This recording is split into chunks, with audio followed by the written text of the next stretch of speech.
এই ছোট্ট পেয়ারা গাছে প্রথম এই বছর পেয়ারা ধরলো, আর এই পেয়ারা দিয়ে আমি কর্মপুরুষের পূজা করলাম। গুড মর্নিং সবাই রে।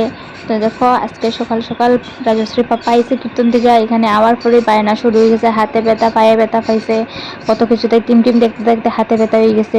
পাপার বেশি আহ্লাদে মেয়ে তো, ইতার লেগে এই অবস্থা। এই যে সকালবেলা ওয়েদারটা কত সুন্দর আসলো, কোনো বৃষ্টি টিষ্টি নাই, সুন্দর কাজকর্ম করছে। এখন ঠাকুর দিতাম সানে গেছে, সানে যাওয়ার পরে দেখে এরকম বৃষ্টি স্টার্ট হয়েছে।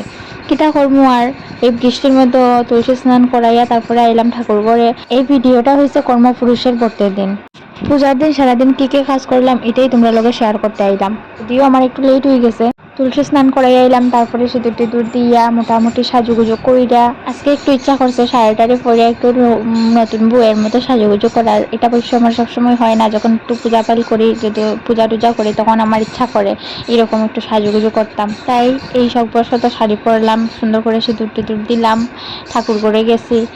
আর আজকে আমার একটু দেরিও হয়ে গেছে, ঘুম থেকে উঠতেও দেরি, কাজকর্ম করতেও দেরি। তাহলে তোমরা লোকের ডাইরেক্ট আমি ঠাকুর ঘরের কাজটাই শেয়ার করতে আইলাম। আর পাশে কাজ টাজ করছি, ভিডিও করে রাখছি, কিন্তু ছোটো ছোটো ভিডিওর মাধ্যমে আমি এটা তোমরা লোকে শেয়ার করবো। কারণ এই ভিডিওর মধ্যে যদি এই আমার বাসি কাজগুলো যদি অ্যাড করতে লাগে অনেকটা লম্বা হয়ে যাব, তাই জাস্ট পূজার সময়গুলা বা পূজার ইয়েগুলো তোমরা এই লোকে শেয়ার করলাম। আর এদিকে দেখো ঠাকুর ঘরে মোটামুটি সব কিছু রেডি করে আইছি। আর এখানের মধ্যে আইছিলাম আমরা ফল নিতে, যেহেতু গাছের মধ্যে প্রথম ফল হয়েছে তো ঠাকুরের দিয়া শুরুয়াত করি। যদিও এটা পাকছে না, পুরোটাই কাঁচা আছে, তারপরেও গাছের মধ্যে সবচেয়ে থেকে বড় যে ফলটা ওইটা পাইরা লই আইলাম। আর যে শক্ত কাটা যায় না, চিন্তায় আছে যে ঠাকুরে কেমনে খাইবা, এত শক্ত ফল খাইতে পারবানি। তো যাই হোক, কষ্ট মষ্ট কইরা কাটিয়ে উঠে দিয়েছি ঠাকুরে, এখন দেখে ঠাকুরে খাইলেই হয়েছে। আমার তো ঠাকুর দেওয়া কমপ্লিট, সব কিছু শেষ।